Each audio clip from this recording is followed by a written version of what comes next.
everyone, and welcome to another brand new episode on House and Home. It's the new month of August, and I hope you had an amazing weekend bidding farewell to July. It's Daisy Paraskis here, and I'm delighted to have your company.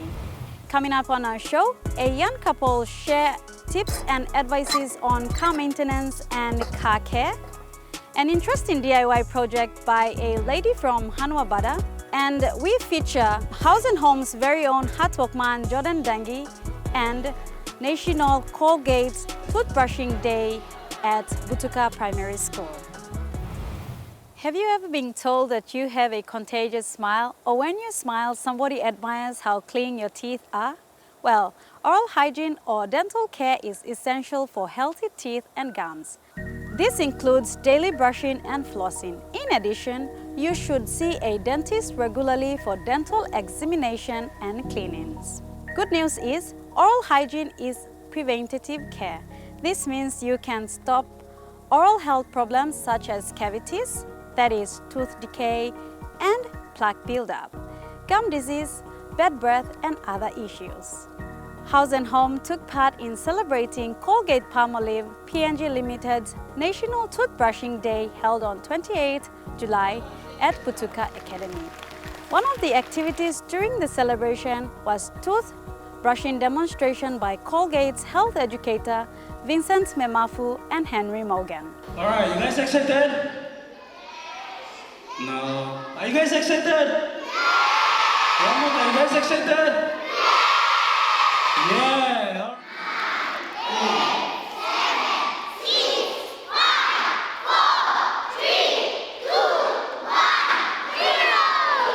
So the proper way is up and down, all the way around. That's step number one. Step number two, brushing the inside surface by flicking out, not side to side, by flicking out, bottom and top. Step number three, chewing surface, where you smash your food, bottom and top. Step number four, behind your front teeth. Behind your front teeth by flicking out. Marketing manager of Colgate-Palmolive shares their mission and vision for this annual National Toothbrushing Day and why it is important for Colgate-Palmolive taking part in every Papua New Guinean's smile for a brighter future.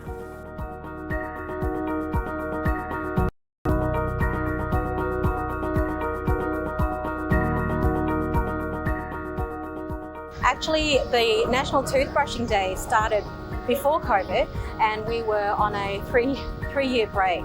And we're very, very pleased that we're actually able to come back to the schools physically.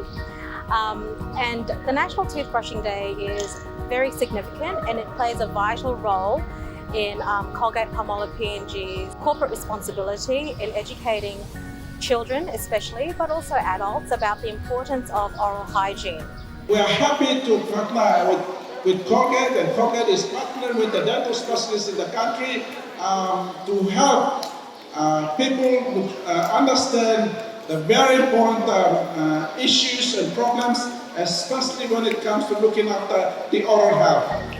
It complements our school program, which is the Bright Smiles, Bright Futures program, and that has been, since its inception in 2010, we have educated over 2.5 million children in Papua New Guinea, and we're happy and so pleased that we're able to get back to the schools now. The National Toothbrushing Day this year has seen over 306,000 participants around the country and over 412 schools. So next year we hope it becomes bigger and better, and I hope everyone around the country joins us. Yes, it is a nationwide program. Like I mentioned, it complements our school program, which is the Bright Smiles, Bright Future, where we actually go to the schools, and our health educators and our partners with the school programs provide educational material, including toothbrushes, toothpaste, and we leave behind some education material for the kids to take home so that the parents can also brush their teeth 2 times a day. 10, 9, 8, 7, 6, 5, 4, 3, 2, 1.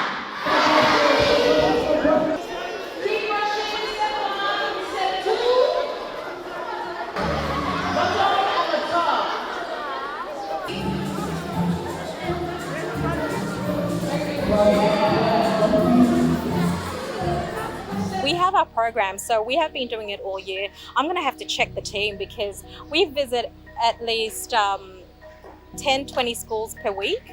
And this is not just in Port Moresby. We have a health educators in Lay as well. Take your toothbrush home after today.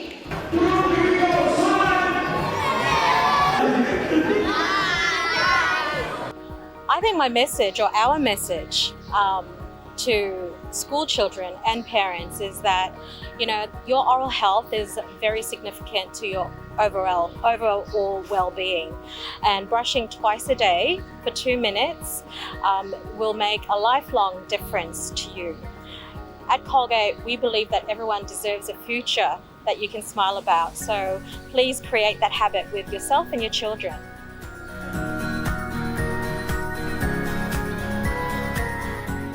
With that healthy smile formula, brush your teeth 2 times a day for 2 minutes. What else can you do while brushing your teeth? Dance or admire yourself in the mirror. Remember, keeping our teeth and gums healthy is an important part of long-lasting overall health. We'll take a quick break, but when we return, we will have Aunt Josie with her DIY project.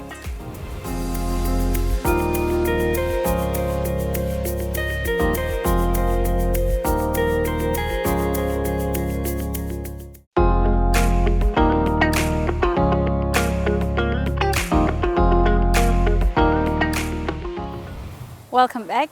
You're watching House and Home. We now join Aunt Josie as she takes us through a step-by-step on how to make funeral wreaths. Over the years, artificial flowers were now used as part of making funeral wreaths. It is economical and one can recycle materials where need be. Making your own wreaths with ribbons is one of the best ways to express our condolences when words fail us.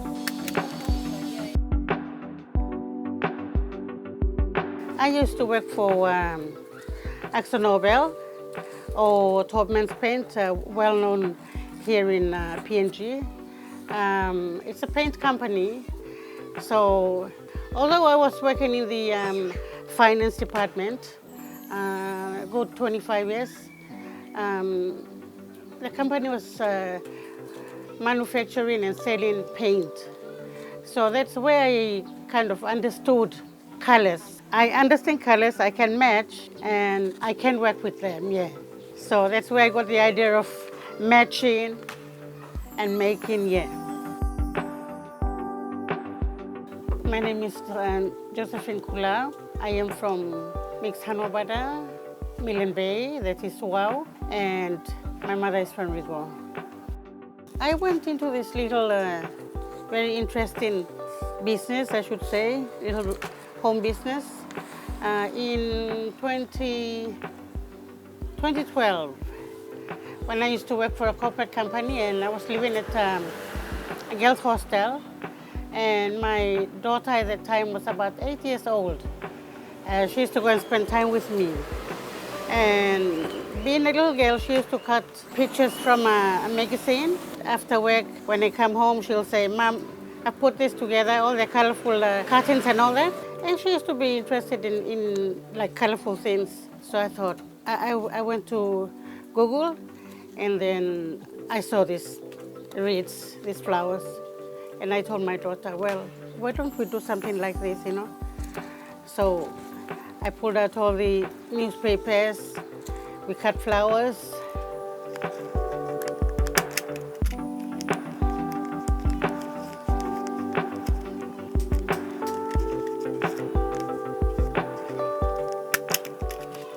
First thing I do is to cut the shape out and then cover it.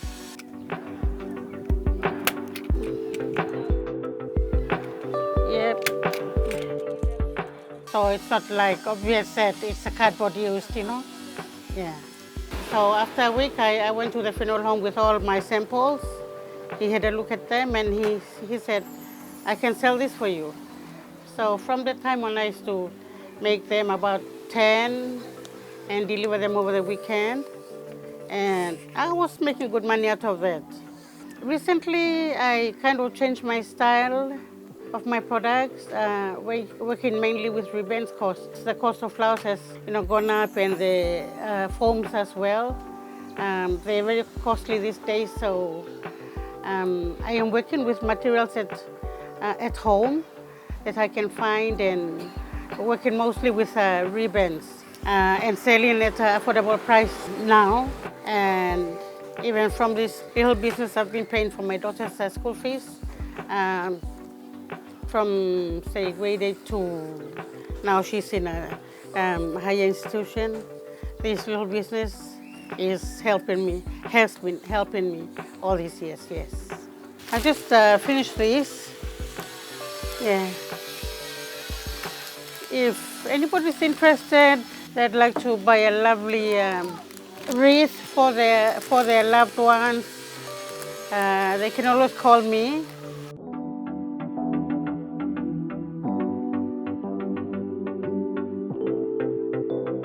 If you'd like a customized funeral wreath, please do feel free to contact Aunt Josie on mobile number, or you can reach her and find her on her Facebook account, Josie Kulau.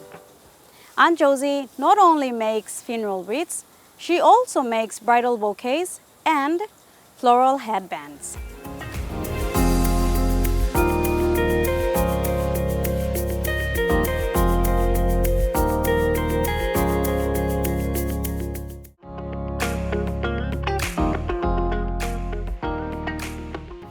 Up next is Hatwakman with Jordan Dangi. Mr. Dangi gets to show us basic dinner table setup and simple yet valuable eating etiquettes when you get to dine in a hotel or a restaurant.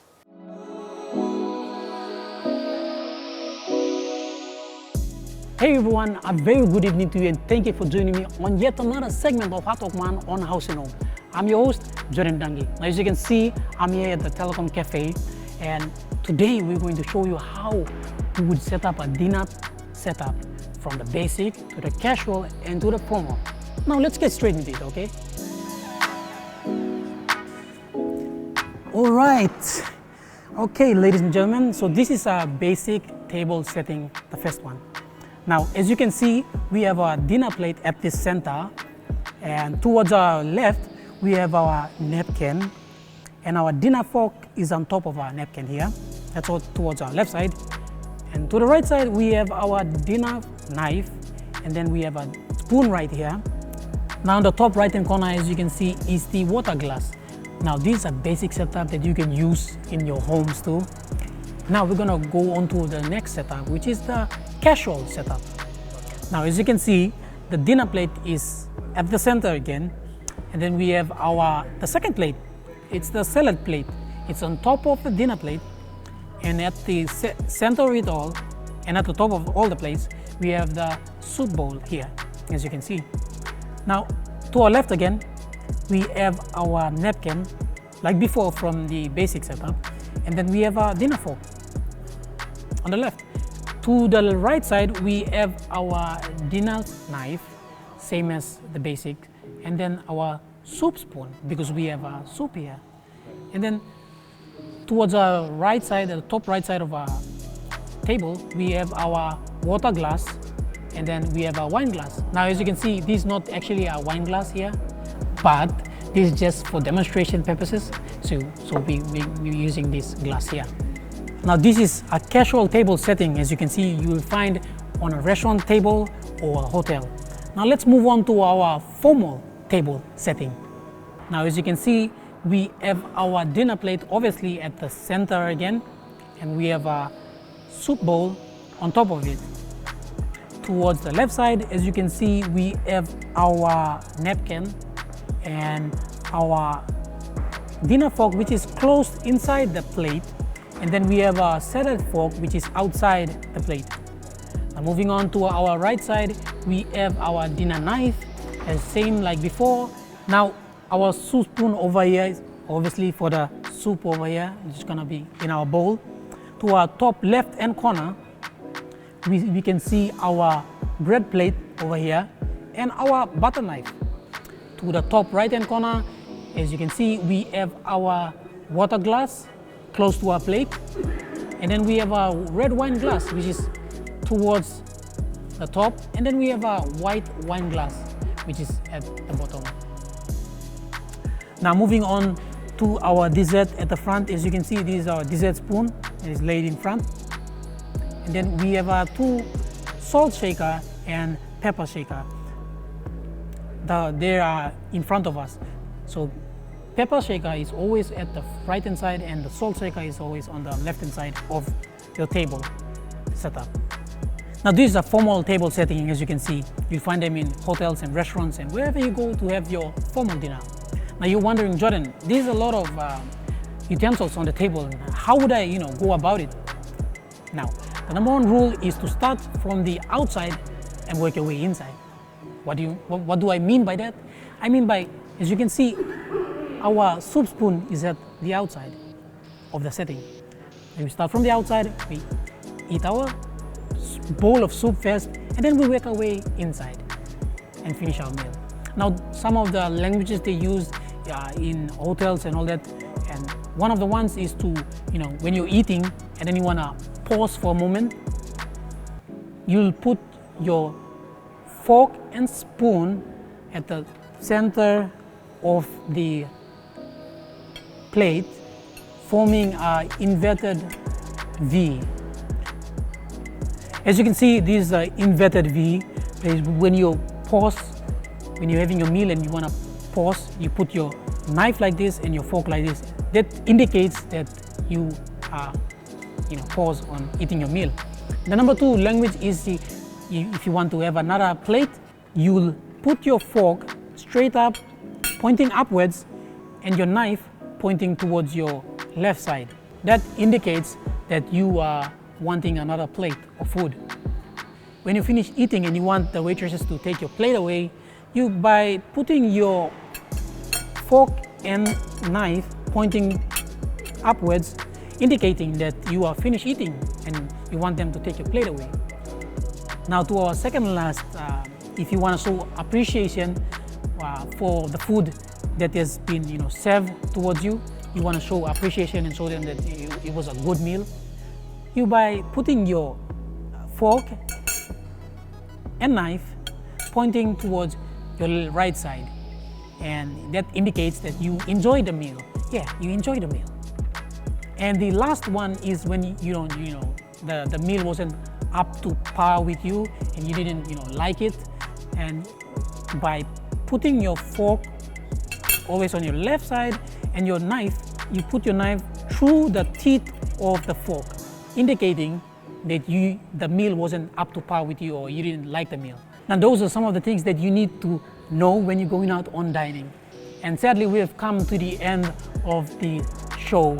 And until next time, I'll see you on Hatokman, on Haus and Home. I'm your host, Jordan Dangi, and a very good night to you now.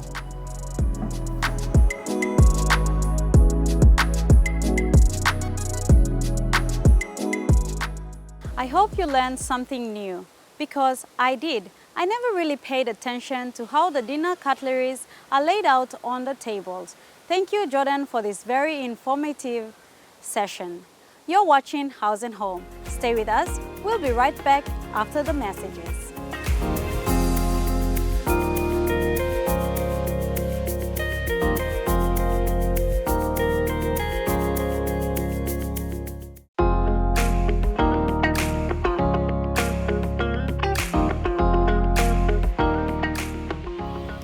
Welcome back.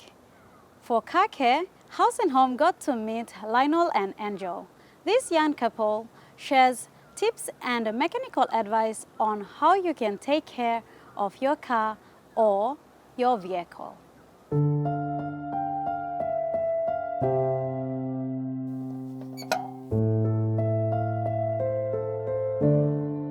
Hi, my name is Angeline Alu. In short, most people call me Angel. I do panel beating and spray painting as a profession, but I work alongside with my husband, Lionel Carnival, who is a mechanic by profession, but he does auto electrician as his minor. The idea of me engaging myself with my husband, like working along with my husband, was a very critical decision due to that we have a small daughter, due to the high demand of the city, the standard of the living standard. So I came up with the idea of I should help my husband out. So it's been like 3 years me working alone with my husband. We work like all day, night. For a lady's perspective, obviously a lady should take care of her vehicle because of circumstances like, for example, like what if a lady breaks down on the road? So what should a lady do? And then to make matters worse, there's no passenger on board. So what should she do? Like to give the signals to the other vehicles, you have to put on the hazardous light, the blinkers on, just to let them know that I have a problem with my tire or something like that. So if, for example, if the vehicle stops in the middle of the road, it's better to park it on the side just to avoid inconvenience for the ongoing vehicles to move by. So the tools required to do a changeover of a tire is jack, obviously a jack stand, wheel spanner, and then a jack winder for the jack stand, for the jack itself. For the office ladies, like it's a must. They should bring along maybe a mat or a big rag just to secure themselves from death. So yeah, it's highly recommended for them to bring along a mat or cardboard. In regards to the tire punch, like they could bring along maybe bricks or blocks, those timbers, offcuts, just for stacking of the vehicle, like safety wise. Or they can use them as chokers to choke the tires in case of the vehicle like rolls back. I encourage ladies, like especially before taking off for work, it's a must you pop your bonnet, check your oil level, check your radiator, water, is the water okay, even the wipers as well, wiper waters. Sometimes people just get on the vehicle and they just drive off. So it's a must that you always check your oil level, water level, and anything that you notice that is foul in the engine compartment, just make sure that everything is just perfect before you take off. Because it's always advice from my mother that before you take off, look after your vehicle like you look after yourself. A female in a male-dominated field? This is inspiring and an encouragement to all young females out there who'd want to take up such trade. Thank you, Lionel and Angel, for this vital information. The main reason to take care of your car regularly is to ensure your car is safe to drive. This wraps up this week's episode on House and Home. Do join us again next week, Tuesday at 7 p.m. for more inspiring and insightful tips on home improvement in and around your home. The House and Home team and I wish you a very pleasant viewing and evening, and may the remainder of the week be a blessed one. See you next week.